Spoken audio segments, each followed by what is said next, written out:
আমরা এসেছি ছাত্রদলের পক্ষ থেকে নিরাপদে এবং নির্বিঘ্নে যেন মাগুরাতে পূজা উদযাপন হয়, তার জন্য ছাত্রদলের আমাদের প্রতি কর্মীরা আপনাদের সবসময় নজর রাখছে। আমরা চাই আপনাদের যদি কোনো সমস্যা হয়, কোনো প্রয়োজন হয়, আমাদের কর্মীদের সঙ্গে যোগাযোগ করবেন, আমাদেরকে বলবেন, আমরা সবসময় আপনাদের পাশে থাকার চেষ্টা করব। দেশনায়ক জনাব তারেক রহমান এই পূজাকে লক্ষ্য করে আমাদের সারা বাংলাদেশের নেতাকর্মীদেরকে দিক নির্দেশনা দিয়েছেন যেন নিরাপদে নির্বিঘ্নে এই পূজা সফল এবং শেষ হয়। তার জন্য আমাদের জেলা বিএনপির নেতৃবৃন্দ প্রত্যেকেই আপনাদের মন্দিরে মন্দিরে এসেছেন।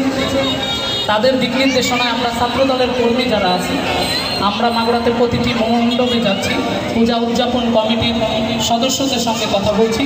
তাদের যে কোনো প্রয়োজনে আমাদেরকে যদি আপনাদের প্রয়োজন হয়, সারা রাত থাকতে হয়, তবে আমরা আমাদের কর্মীদেরকে সেজন্য রেখে দিব।